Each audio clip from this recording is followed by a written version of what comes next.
They taught you to fear being alone, to see silence as emptiness and isolation as something broken inside you.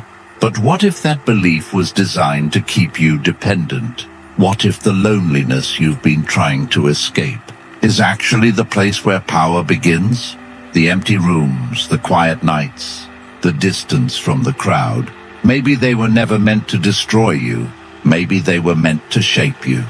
Robert Greene has spent years studying power, influence, and the psychology of human behavior. And one pattern appears again and again throughout history. The people who maintained power the longest were rarely the ones constantly surrounded by others. They were the ones who learned how to stand alone without losing themselves. There is a reason society pressures you to constantly stay connected. A reason you are told that isolation is unhealthy, that you always need approval, validation, attention, or belonging. Because the moment a person becomes comfortable alone, they become far harder to manipulate. Someone who no longer depends on the crowd cannot easily be controlled by it. In this video, you will understand what Robert Greene and other great observers of human nature recognized about solitude. Ideas so uncomfortable that most people spend their lives avoiding them. You will discover why independent individuals often threaten the crowd, why isolation can sharpen perception, and why loneliness, when understood correctly, can become a psychological advantage instead of a weakness. But this understanding changes the way you see the world, because once you recognize the difference between destructive isolation and powerful solitude, it becomes impossible to return to the simple belief that connection is always good and being alone is always bad. Let's begin. In Law 18 of the 48 Laws of Power, Robert Greene presents one of the most counterintuitive principles ever written. Do not build fortresses to protect yourself. Isolation is dangerous. On the surface, this seems to contradict everything I just said, but look closer. Greene is not warning against solitude. He is warning against fear-based isolation. The fortress built from weakness, not strength. There is a distinction that separates kings from cowards. Strategic withdrawal versus frightened retreat. When a prince builds walls because he fears his enemies, those walls become his coffin. History is littered with examples. Louis XVI retreated into Versailles while France starved. He surrounded himself with sycophants. He cut himself off from the reality of his kingdom, and when the mob finally came, those gilded walls could not save him.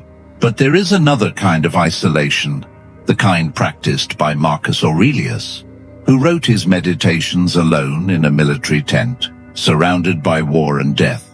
The kind practiced by Robert Greene himself, who has spent years in deep observation and strategic solitude, distilling human behavior into weapons of insight. He was not hiding from the world. He was distilling everything he knew into a weapon. Greene writes from observation, but not from fear. He writes from clarity, from a position where nothing clouds his perception. That is the difference. The weak man builds a fortress to escape the world. The strong man builds a laboratory to understand it. Ask yourself, which one are you building? You have been conditioned since birth to fear aloneness. Think about it. Every children's story punishes the loner. The wolf is solitary and therefore evil. The sheep who strays from the flock gets eaten. The hero is always surrounded by friends, allies, a fellowship. Isolation is presented as the fate of villains and the damaged. This is not accidental. Societies run on compliance. Economies run on consumption. Both require you to care deeply about what others think. Both require you to seek external validation. Both require you to be terrified of standing outside the group. If you are comfortable alone, you stop buying things to impress people.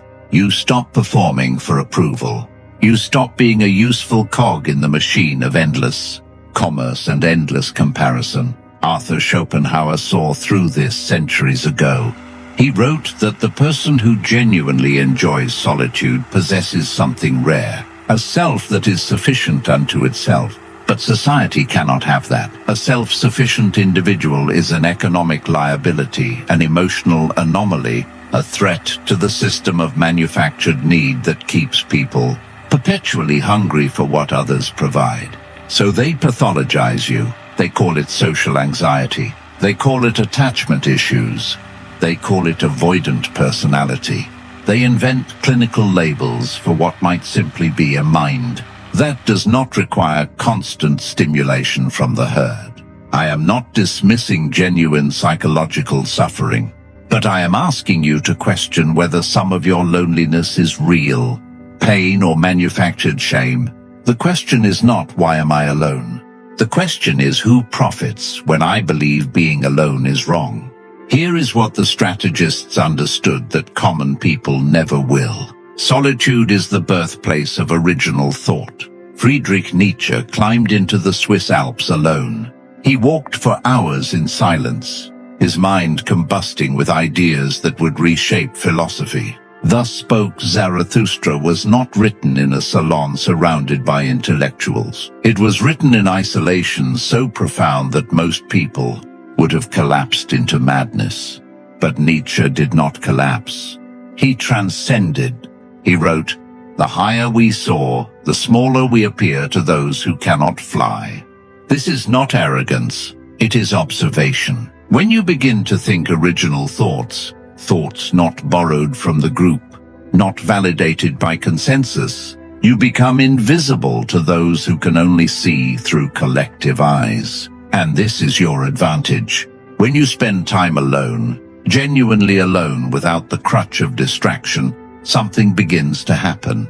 Your mind stops echoing the opinions of others. Your thoughts stop being reflexive reactions to the noise. You start to hear your own voice, perhaps for the first time since childhood. Anthony Storr, in his study of creative genius, documented this phenomenon repeatedly. Isaac Newton alone in quarantine inventing calculus. Charles Darwin alone on his estate for decades developing the theory of evolution. Franz Kafka alone in his room at night, producing literature that would haunt the 20th century. They did not create despite their solitude. They created because of it. The crowd produces nothing original. The crowd consumes. The crowd reacts. The crowd borrows and repeats and dilutes.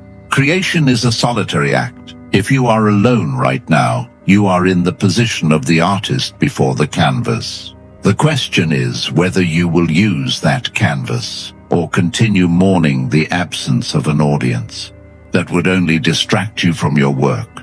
Robert Greene observed a specific type of ruler who always failed. The one who needed too many allies. A ruler who cannot stand alone becomes a hostage to those he depends on. His alliances are not choices. They are necessities, and everyone around him knows it. When people sense that you need them, something shifts in the power dynamic. They begin to take liberties. They begin to test boundaries. They begin to treat you as an option rather than a priority, because they know you cannot walk away. This applies to friendships, to romantic relationships, to business partnerships. The person who is terrified of being alone will tolerate disrespect they should never accept. They will stay in relationships that poison them. They will maintain friendships with people who barely hide their contempt. They will agree to bad deals, laugh at jokes that insult them, and bend their identity into shapes designed to please whoever is in front of them. All because the alternative, being alone, feels like death. But here is the truth that will liberate you. The ability to be alone is the foundation of every strong connection. When you can walk away, when you genuinely do not need someone, your relationships transform. You stop negotiating from weakness. You stop accepting crumbs. You start relating from wholeness rather than hunger. Paradoxically, this makes people want you more. Annalie Rufus in Party of One. The Loner's Manifesto describes how those who are comfortable in solitude often attract the deepest connections because they are not grasping. They are not performing. They are simply present, and presence is magnetic. The desperate connector repels. The self-contained individual attracts. This is not a trick. It is not manipulation. It is physics. Neediness is a repulsive force. Self-sufficiency is gravity. Now let us talk strategy. There is a specific technique that Robert Greene would have endorsed. One that few people understand, and even fewer have the discipline to execute. It is called the strategic retreat. When you find yourself losing ground in any arena, social, professional, romantic, the amateur doubles down. They chase harder. They talk more. They prove themselves desperately. And they watch their position erode with every grasping move they make. The strategist does the opposite. They withdraw, not with anger, not with announcement, not with drama designed to provoke pursuit. They simply become less available, less visible, less eager. When Robert Greene was forced into periods of obscurity early in his career, he did not beg for validation. He did not flood the world with desperate attempts to be seen. He retreated. He worked, he wrote, and the ideas that emerged from that isolation would outlast the noise of those constantly seeking attention. When you retreat strategically, several things happen. First, you reclaim your attention. The energy you were hemorrhaging toward people who did not value you now returns to you. This alone is transformative. Second, you create space for perspective. When you are entangled with people, you cannot see them clearly. Distance provides clarity that proximity prevents. Third, you trigger something ancient in human psychology. People value what becomes scarce. When you withdraw without hostility, without explanation, you force others to confront what they may have taken for granted. But this only works if your retreat is genuine. If you are secretly watching your phone hoping for their response, you are not retreating. You are performing retreat while remaining mentally enslaved. The strategic retreat requires actual internal disengagement. You must genuinely refocus your energy on your own work, your own growth, your own empire. You must become so absorbed in your own development that their absence becomes background noise rather than the main event. This is difficult. But difficulty is the filter that separates those who will use these principles from those who will merely understand them. Arthur Schopenhauer was perhaps the most honest philosopher who ever lived regarding human nature. He observed something that most people spend their entire lives denying. The majority of human social interaction is not connection. It is distraction from the unbearable weight of the self. He wrote that a person's value is revealed by how much they enjoy their own company. Those who cannot bear solitude are running from something inside themselves, and no amount of social activity will fill that void. It can only temporarily obscure it. This is why people often collapse when forced into isolation. They have never developed an interior life. Their sense of self is entirely dependent on external feedback. Remove the feedback, and they experience something close to ego collapse. But those who have cultivated solitude, who have sat with themselves in the dark and survived, possess something rare. They have a self that is not contingent. They have an identity that does not require witnesses. Schopenhauer called this intellectual wealth, the ability to entertain yourself with your own thoughts, the capacity to find endless fascination in your own mind, without requiring constant external input. This is not arrogance. It is not antisocial. It is psychological independence, and it terrifies those who do not have it. Because when they look at you, someone who does not need the group, they see a mirror reflecting their own emptiness. They see someone who has escaped a prison they did not even know they were in. Let me tell you something nobody will say to your face. The crowd hates the individual who walks alone, not because you threaten them physically, but because you threaten them existentially. Your solitude is an accusation. Every moment you spend content in your own Company is a silent indictment of their desperate social performance. Every time you choose not to attend the party, not to engage in the gossip, not to chase the approval they spend their lives chasing, you expose the possibility that they did not have to live the way they have been living, and that is unforgivable. So they will mock you. They will pathologize you. They will call you antisocial, weird, too intense, no fun, difficult. Let them. Friedrich Nietzsche warned about the herd mentality. The way the masses enforce conformity not through laws but through social pressure, the raised eyebrow, the whispered judgment, the slow exclusion of anyone who does not comply. But the herd's power only works on those who still want to belong. The moment you genuinely release the need for their acceptance, their weapons become impotent. Their contempt becomes irrelevant. Their judgment becomes what it always was. The frightened bleating of those who cannot imagine existence outside the flock. Susan Cain documented in Quiet how introverts have been systematically devalued in modern culture. The extrovert ideal, gregarious, talkative, attention-seeking, has been positioned as health itself. Meanwhile, the contemplative, the reserved, the solitary are treated as broken versions of the correct personality. This is cultural propaganda, not psychological truth. Some of the greatest achievements in human history came from minds that required solitude. Albert Einstein developed relativity largely in isolation. Ludwig Wittgenstein retreated to a cabin in Norway.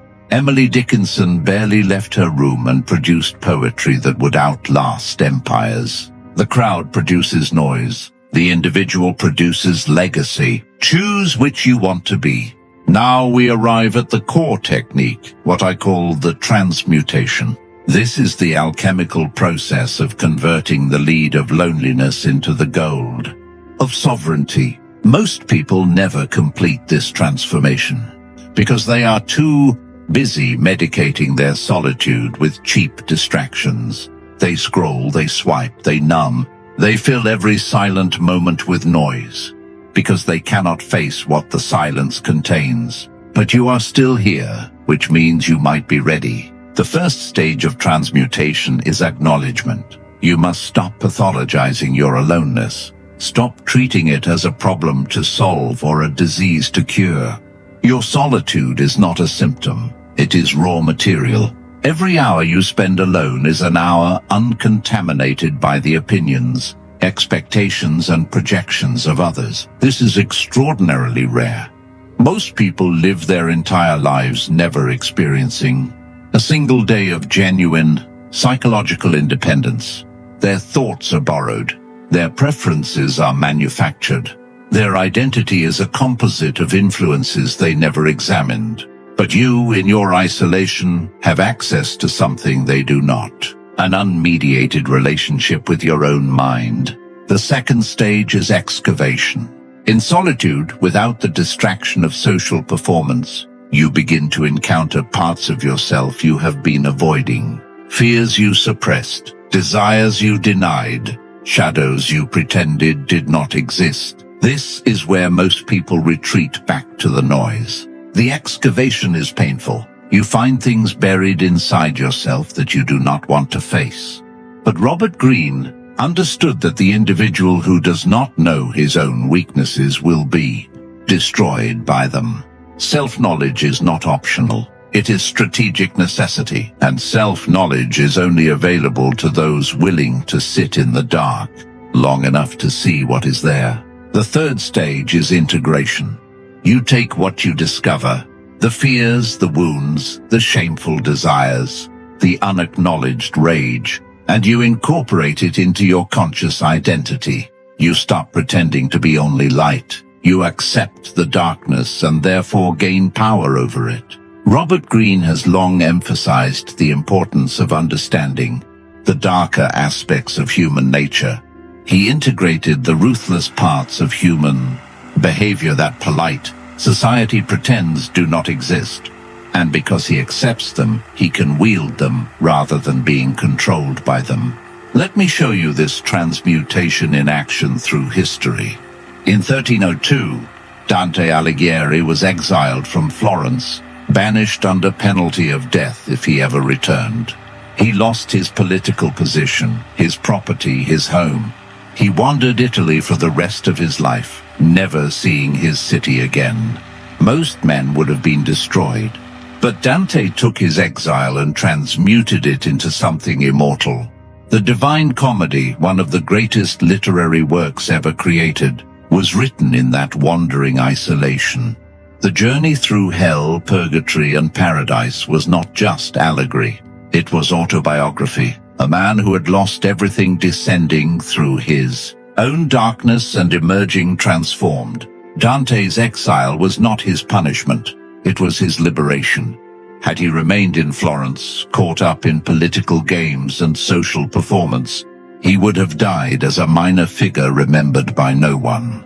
His exile freed him from the distractions that would have consumed his genius. Consider also Seneca, the advisor to Emperor Nero. When Nero turned against him and forced him into isolation, Seneca did not despair. He wrote letters and philosophical works that would influence thought for centuries. In his letter on solitude, Seneca writes, "Set aside a certain number of days, during which you shall be content with the scantiest and cheapest fare, with coarse and rough dress, saying to yourself the while, 'Is this the condition that I feared?'" He was not afraid of isolation. He practiced it deliberately because he understood that dependence on external circumstances, whether social, material, or emotional, was the true prison. One more example. In 1845, Henry David Thoreau retreated to a cabin at Walden Pond. He lived alone for 2 years, deliberately simplifying his existence to discover what was essential. What emerged from that solitude was not just a book. It was a philosophy of resistance. Walden taught generations that the life of quiet, desperation lived by most men was optional, that you could step outside the machine. That solitude was not exile. It was emancipation. Thoreau wrote, "I never found the companion that was so companionable as solitude." These men did not suffer from their isolation. They were forged by it. Now let us speak practically. How do you weaponize your solitude? First, establish productive rituals. The danger of unstructured isolation is that it devolves into rumination. The same dark thoughts circling endlessly with no resolution. This is destructive solitude. Productive solitude requires architecture. Daily rituals that channel your alone time into creation. Writing, training, building, studying. Robert Greene, in his own process, emphasizes deep, uninterrupted work. Long periods of focused isolation where ideas are refined without distraction. Your rituals perform the same function. They maintain your identity as someone building toward a larger purpose even when no one is watching. Second, develop intellectual companionship. You may be alone physically, but you need not be alone intellectually. Books are conversations with the greatest minds who ever lived.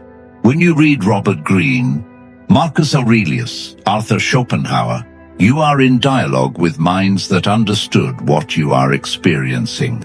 This is not a replacement for human connection. It is a different kind of connection, one that transcends time and space, one that cannot be taken from you regardless of your social circumstances. Build your library deliberately. Choose thinkers who challenge you.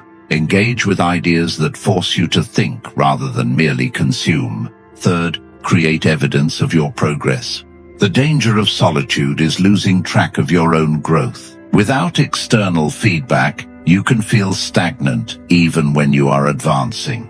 Counter this by creating tangible evidence. Write daily, track your training, document your development. Build a record that you can look back on and see objectively that you are not standing still. This evidence serves another purpose. When you eventually re-enter social spaces, and you will have something to show for your time in the darkness. Not explanations, not excuses, results. Fourth, practice strategic re-emergence. Solitude is a phase, not a permanent state. When you re-emerge, do so strategically. Not desperately seeking connection, but offering something of value. The perspective you gained, the skills you developed, the clarity you cultivated. People will sense that you are different. They will feel the weight you carry. The solitude will have changed your presence in ways you may not fully understand, but they will perceive it. Here is what they will never teach you. There are people who are meant to walk alone. Not forever, not completely, but essentially. They are not broken. They are not damaged. They are not missing something others have. They are simply built for different conditions. The way some animals thrive in environments that would destroy others, your internal wiring is different. And no amount of forcing yourself into constant social performance will change that architecture. Arthur Schopenhauer wrote that ordinary people think merely of how they shall spend their time. A person of intellect tries to use it. Perhaps you are not lonely. Perhaps you are simply using your time differently than those who cannot bear to be alone with themselves. This does not mean isolation is always good. There is fear-based hiding, the retreat born from weakness that must be confronted. But there is also sovereign solitude, the deliberate positioning of one who has work to do that the crowd cannot understand. The question you must answer honestly is which one is yours. So where does this leave you? You are alone, perhaps right now, and instead of treating that aloneness as a problem to escape, you can now see it as a territory to explore, a laboratory, a forge. You are not being punished. You are being prepared. The solitude you are experiencing is stripping away everything that was not truly you. The false identities, the performed personalities, the borrowed opinions. What remains is essential, and from that essence, you will build something that does not require external validation to stand. Robert Greene did not write to be liked. He wrote to reveal. And that clarity, unfiltered and precise, outlasts those who seek approval. Your solitude can produce the same. Not a book perhaps, but a self. A self so integrated, so deliberate, that it does not bend to every social wind. If you're still here, you're not like most. Subscribe if you haven't.